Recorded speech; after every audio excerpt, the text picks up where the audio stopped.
Hello दोस्तों, मैं Nishchit Kumar Patel, adviser of care immigration and visa services.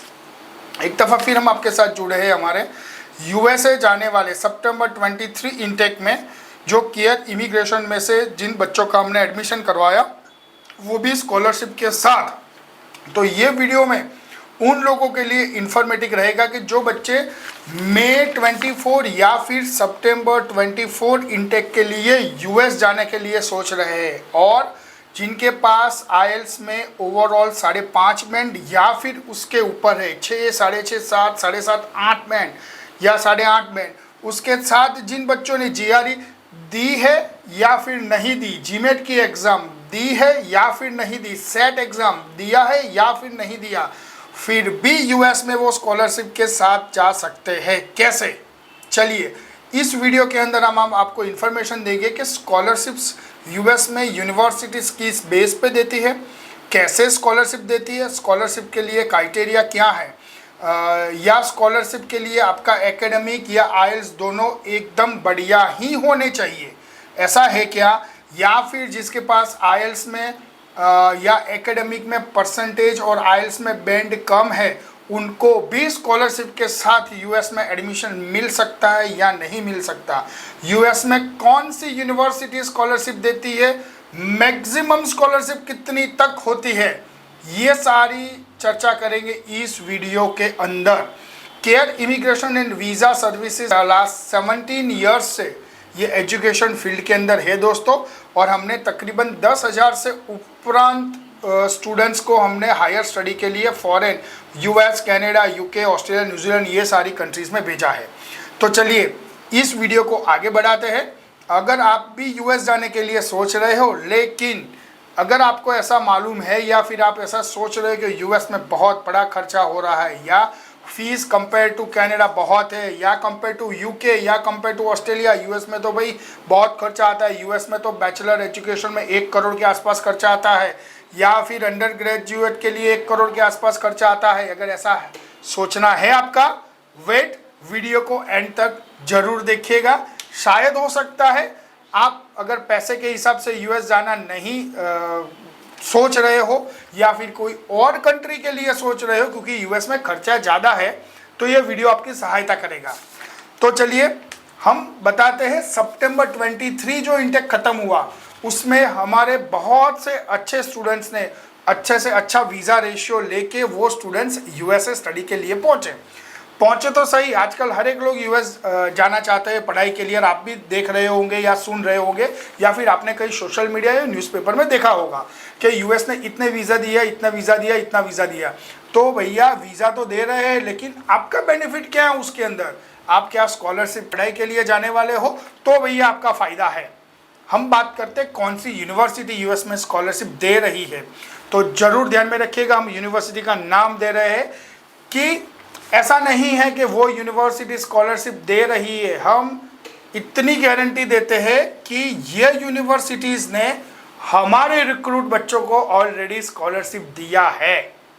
जी हाँ, हम वही यूनिवर्सिटी का भी नाम देंगे जिनको सितंबर 23 इनटेक में हमारे यहाँ से स्कॉलरशिप का लेटर भी मिला, और वो चीज़ I-20 में मेंशन भी हुई। तो वो यूनिवर्सिटी कौन सी है? शायद हो सकती है वो यूनिवर्सिटी आपकी भी इंटरेस्ट की हो और आपने इसके बारे में कभी सोचा ही नहीं हो, ऐसा हो सकता है।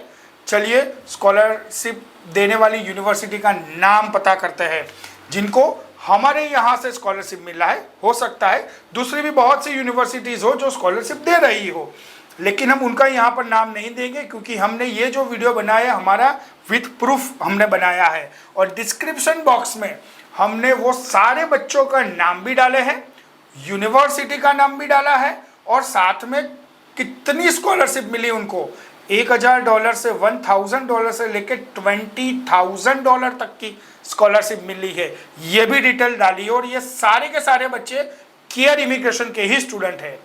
तो वो यूनिवर्सिटी का नाम है university of Michigan Flint, Roosevelt university, north waste Missouri state university, Pittsburg state university, western Illinois university, SMSU, Gannon university, Wright states university, state university of New York जो सनी बफेलो के नाम से फेमस है, Texas Wesleyan university, university of central Oklahoma, Golden Gate university, Wichita state university, south east Missouri state university, Saint Louis university, Jacksonville state university, फिर आती है university of New Haven, फिर आती है यूनिवर्सिटी ऑफ सेंट्रल ओक्लाहोमा, फिर दूसरी New York Institute of Technology जिसको short में NYIT कहा जाता है, फिर आती है वेबस्टर यूनिवर्सिटी, कैलवेट स्टेट यूनिवर्सिटी, फिर आती है north west Missouri state University, Tennessee Tech University, university of New Haven फिर से आ रही है,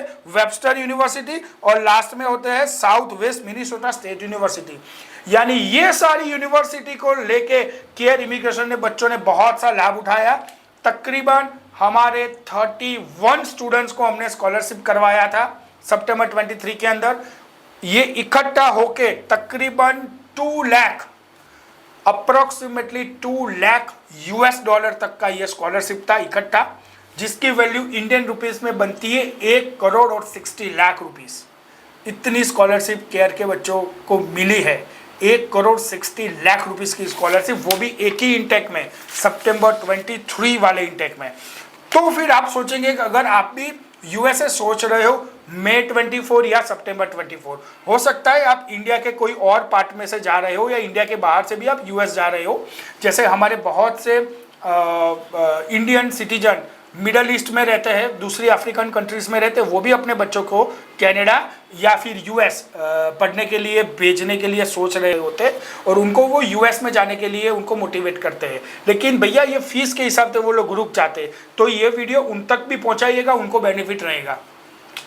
जो लोग केयर इमिग्रेशन तक नहीं पहुंच सकते फाइल रखने के लिए, क्योंकि हमारा लोकेशन गुजरात अहमदाबाद है, हालांकि गुजरात में हमारी और भी ब्रांच है, महसाना में है, कलोल में है, लेकिन अगर आप अपने तौर पे भी अगर स्कॉलरशिप अप्लाई करना चाहते हो तो ये हमारा इन्फॉर्मेटिव वीडियो होता है कि भैया ऐसा ज़रूरी नहीं है कि आप केयर इमिग्रेशन में से ही यूएस जाए, आप कहीं से भी यूएस जाए, थोड़े बहुत अगर पॉइंट को आप ध्यान में रखेंगे तो आपको भी स्कॉलरशिप मिल सकती है। तो पहला हमारा स्कॉलरशिप कैसे आपको लेनी चाहिए या फिर यूनिवर्सिटी कैसे स्कॉलरशिप देती है, हम उसकी बात करते हैं। अगर आप मई 24 या सितंबर 24 के लिए प्लान कर रहे हो तो भैया आपको स्कॉलरशिप के साथ ही यूएस में पढ़ना जाना चाहिए। तो ये एक बात आप बिठा लो अपने दिमाग में कि आपको स्कॉलरशिप अप्लाई करनी है। यानी अगर आपके पास आईएलटीएस में 5 बैंड है, 5.5 है, 6 है, अगर आपको एडमिशन आ चुका है यूनिवर्सिटी में तो तुरंत आप अपने एजेंट को भी बोल सकते हो या फिर आप खुद ही यूनिवर्सिटी के अंदर स्कॉलरशिप के ऑप्शंस के बारे में पता कर सकते हो। स्कॉलरशिप में 2 चीज़ याद रखिएगा, कई कबार यूनिवर्सिटी क्या करती है, आपको स्कॉलरशिप अपने हिसाब से, मतलब यूनिवर्सिटी सामने से आपको ऑफर करके देती है स्कॉलरशिप, और कई दफ़ा ऐसा होता है कि आप एलिजिबल होते हो लेकिन जब तक आप स्कॉलरशिप अप्लाई नहीं करेंगे उसके लिए एक अलग से फॉर्म होता है, उसके लिए कोई अलग से लिंक भी होती है कई यूनिवर्सिटी में, उसके लिए कोई यूनिवर्सिटी में अलग से एक प्रोसीजर भी होता है। अगर वो डेडलाइन से पहले आपने अप्लाई नहीं किया तो आप एलिजिबल होने के बावजूद वो स्कॉलरशिप नहीं मिलेगी। जी हाँ, मैं फिर से समझाता हूँ, यूनिवर्सिटीज़ जनरली 2 तरीके से स्कॉलरशिप देती है। पहली, वो अपने आप ही आपको स्कॉलरशिप देगी। दूसरा प्रोसीजर होता है, आपको सामने से यूनिवर्सिटी को पूछना है कि भैया स्कॉलरशिप का मेरे ऑप्शन के बारे में बताओ। भले आपके आईएलटीएस में बैंड कम हो, आपके एकेडमिक अच्छा नहीं हो, फिर भी आपको स्कॉलरशिप मिल सकती है। तो भैया आप जैसे हमने बताया कि सितंबर 23 इंटेक ने हमने 31 हमारे केयर के स्टूडेंट को स्कॉलरशिप दिलवाया, तो इसमें से बहुत से बच्चे के पास बहुत सी अच्छा आईएलटीएस था, 7 बैंड, 7.5, 8 बैंड, सारे बच्चों के पास नहीं था। 31 में से ऐसे भी स्टूडेंट थे जिनके पास सिर्फ पासिंग मार्क्स थे या उससे भी कम थे, या फिर आईएलटीएस में आप समझ लीजिए ओवरऑल 5.5 बैंड, 5 बैंड थे, फिर भी उसको स्कॉलरशिप मिली। तो स्कॉलरशिप के बारे में जैसे हमने वीडियो में आगे बताया, आपको सामने से भी अप्लाई करना होता है, उसका फॉर्म अलग से हो सकता है, उसकी लिंक और उसकी डेडलाइन वो भी अलग से हो सकती है। तो अगर आप सितंबर 24 के लिए प्लान कर रहे हो तो ये चीज़ को आप ध्यान में रखिएगा, उसकी डेडलाइन और उसकी प्रोसीजर अलग है क्या। आप अपने एक्सपर्ट एजेंट से भी पूछ सकते हो या फिर आप डायरेक्ट यूनिवर्सिटी में भी इसके बारे में इंफॉर्मेशन ले सकते हो, या यूनिवर्सिटी की वेबसाइट पे भी वो इंफॉर्मेशन अवेलेबल है। पहली ये बात हो गई। दूसरी बात आपको क्या ध्यान में रखनी है, जब भी आप अपने एजेंट को नियुक्त करते हो या उसको सिलेक्ट करते हो, उसको पूछिए। जैसे हमने ये वीडियो बनाया, इस वीडियो के अंदर हम 31 जो हम बता रहे हैं अप्रोक्सीमेटली हमारे स्टूडेंट्सों को हमने स्कॉलरशिप दिलवाई सितंबर 23 में। तो आप उस एजेंट से पूछिए कि पास्ट में आपका जो स्टूडेंट्स ने एडमिशन दिया वो तो ठीक है, वो तो सब यूनिवर्सिटी या स्टूडेंट होशियार और एक्टिव है, अपने आप भी एडमिशन ले सकते हैं। कितने बच्चों को आपने स्कॉलरशिप दिलवाई, वो डेटा आप उनसे मांगिएगा। जी हाँ दोस्तों, आप अपने एजेंट से मांगिएगा कि लास्ट इनटेक में या लास्ट ईयर में या उससे पहले के इनटेक में उन्होंने अपने जो भी वो कंसल्टेंट है, जैसे केयर इमिग्रेशन है, तो उन्होंने कितने बच्चों को स्कॉलरशिप दिलवाया, ये उनसे लिस्ट मांगिए आप, विद यूनिवर्सिटी नेम, विद उसके कितनी यूनिवर्सिटी में कितनी स्कॉलरशिप दी गई उनको। तो ये लिस्ट आप जरूर मांगिए, तो उससे आपको मालूम पड़ेगा कि आपका जो कंसल्टेंट है या एजेंट है वो स्कॉलरशिप दिलाने में सक्षम है कि नहीं है, या भैया उसको ही स्कॉलरशिप के बारे में ऑप्शन मालूम है कि नहीं है, स्कॉलरशिप का तरीका क्या होता है, उसकी डेडलाइन क्या होती है, ये सारी चीज़ उसको मालूम है कि नहीं है। अगर उसको ही मालूम नहीं होगा तो आप तक माहिती नहीं पहुंचाएगा, वो आपको इन्फॉर्मेशन नहीं देगा, आपको डेडलाइन के बारे में पता नहीं लगेगा। तो भैया आपको ये ध्यान में रखना है। दूसरा पॉइंट मेरा कि आप अपने कंसल्टेंट को पूछिए कि लास्ट इनटेक में या लास्ट ईयर में उन्होंने कितने बच्चों को स्कॉलरशिप दिलवाई, कौन सी यूनिवर्सिटी में से दिलवाई और कितने डॉलर की स्कॉलरशिप दिलवाई। तो ये का दूसरा पॉइंट हो गया आपका। तीसरा पॉइंट है स्कॉलरशिप किस बेस पे देते हैं। आपने अगर ये मेरा वीडियो सुना तो आपको मालूम होगा कि हमने ऐसा भी बोला कि 5 बैंड में, तो आप बोलेंगे नहीं निश्चित भाई 5 बैंड में तो 5.5 बैंड में तो कैसे स्कॉलरशिप मिल सकती है, स्कॉलरशिप तो सिर्फ होशियार बच्चों को मिलती है। नहीं दोस्तों, बिल्कुल ऐसा नहीं है। तो ये तीसरे पॉइंट में आपको समझाते हैं कि स्कॉलरशिप किस बेस पे मिलती है। स्कॉलरशिप देने का तरीका अलग अलग होता है हर एक यूनिवर्सिटी का। फॉर एग्जांपल हम फर्स्ट पॉइंट में उसको कवर करते, यूनिवर्सिटी की एडमिशन पॉलिसी। कई बार क्या होता है कि यूनिवर्सिटी की एक एडमिशन पॉलिसी होती है, अंडर ग्रेजुएट या ग्रेजुएट। अगर आप ये सितंबर 24 में अप्लाई करते हो और अगर यूनिवर्सिटी आपको एडमिट करती है तो एडमिट के साथ ही आपको कंपलसरी स्कॉलरशिप दी जाती है। ये हर एक बच्चों के लिए होती है। अगर आप एडमिट होते हो उसके लिए आपको अलग से कुछ चीज़ नहीं करनी होती है, यूनिवर्सिटी खुद ही अपने एडमिट सारे बच्चों को वो पर्टिकुलर कोर्स में स्कॉलरशिप देती है, चाहे आप अंडर ग्रेजुएट के अप्लाई कर रहे हो या ग्रेजुएट के लिए। लेकिन उसके अंदर ऐसा हो सकता है कि यो यूनिवर्सिटी अंडर ग्रेजुएट के बच्चों को स्कॉलरशिप दे, वो ग्रेजुएट के बच्चों को नहीं दे। तो आपको ये इन्फॉर्मेशन लेनी होगी कि आपकी यूनिवर्सिटी जो है वो एडमिशन के साथ ही आपको स्कॉलरशिप गारंटेड देती है। उसके लिए वो लोग अलग से लेटर भी इश्यू करते हैं कभी कभार, या फिर जो आपका एडमिशन लेटर आता है जो I-20 से पहले आता है या उसको एक्सेप्टेंस लेटर कहा जाता है, उसके अंदर वो चीज़ मेंशन होती है कि आपको इतनी स्कॉलरशिप ये कोर्स के लिए दी जाती है। यानी ये उनकी एडमिशन पॉलिसी के अंदर ही आपको स्कॉलरशिप दी जाती है। तो पहला ये हो गया। सेकंड हो गया डिपार्टमेंटल फंड। कई कबार क्या होता है कि यूएस में यूनिवर्सिटीज़ जो होती है वो डिपार्टमेंटल के बेस पे उनका बजट डिस्ट्रीब्यूट होता है। अगर कोई यूनिवर्सिटी ने अपना कोई कैंपस नया बनाया है या फिर कोई लेबोरेटरी नहीं बनाई है, उस डिपार्टमेंट के पास ऑलरेडी बहुत एक्सेस फंड है, तो वो लोग क्या करेंगे, वो लोग इंटरनेशनल या एलिजिबल स्टूडेंट में वो डिवाइड करते हैं। यानी ऐसा भी हो सकता है कि ये साल में उनके पास फंड हो अवेलेबल तो ज़्यादा से ज़्यादा स्कॉलरशिप दे, अगले साल वो नहीं भी दे। हमको नहीं मालूम कि सितंबर 24 में उनके पास वो फंड है या नहीं है। आपको ये भी इंफॉर्मेशन यूनिवर्सिटी से लेनी चाहिए कि वो डिपार्टमेंट के बेस पे स्कॉलरशिप होती है। ज़रूरी नहीं है कि आपके पास एकेडमी अच्छा ही हो। अगर आपके पास एकेडमी अच्छा नहीं हो लेकिन आप जो डिपार्टमेंट में आपने एप्लीकेशन की है वो डिपार्टमेंट के अंदर उसके पास फंड है तो भी वो आपको स्कॉलरशिप दे देती है। यानी डिपार्टमेंट के बेस पे भी स्कॉलरशिप देते हैं यूनिवर्सिटी के लोग। तीसरी बात है मेरिट बेस और इंग्लिश रिक्वायरमेंट बेस पे। ये ज़्यादातर लोगों को यही स्कॉलरशिप के बारे में मालूम है कि अगर भैया आपके पास एकेडमिक में बहुत ही अच्छे परसेंटेज है, आपके पास लैंग्वेज में यानी आईएलटीएस, टॉफेल, पीटीई, डियोलिंगो ये एग्ज़ाम में बहुत ही बढ़िया स्कोर है, तभी ही स्कॉलरशिप मिल सकती है। ऐसा नहीं है। तो ये तीसरा पॉइंट ये भी है, कई यूनिवर्सिटी मेरिट बेस पे या फिर आईएलटीएस के बेस पे भी एडमिशन्स देती है। तो स्कॉलरशिप भी देती है। तो ये तीसरा पॉइंट है स्कॉलरशिप के लिए। चौथा स्कॉलरशिप का पॉइंट है, कभी कभार क्या होता है कि कोई यूनिवर्सिटी इंटरनेशनल स्टूडेंट्स वहाँ पे इतने नहीं पढ़ रहे हैं वो यूनिवर्सिटी में, लेकिन उनको ज़्यादा इंटरनेशनल स्टूडेंट को अट्रैक्ट करना है इस साल के लिए, तो वो लोग क्या करेंगे, प्रमोशनल एक्टिविटी के तौर पे आपको स्कॉलरशिप देते हैं। जी हाँ दोस्तों, हो सकता है ये साल वो स्कॉलरशिप देने वाले हो या फिर दे रहे कोई नई यूनिवर्सिटी हम जिसको बोले जहाँ पर डोमेस्टिक स्टूडेंट ज़्यादा पढ़ रहे हैं, इंटरनेशनल स्टूडेंट इतने नहीं जा रहे, उनको वो अपनी यूनिवर्सिटी को फेमस करना है इंडिया में या फिर इंटरनेशनल स्टूडेंटों के बीच में, तो वो लोग भी बहुत ही बढ़िया स्कॉलरशिप दे रहे हैं भैया।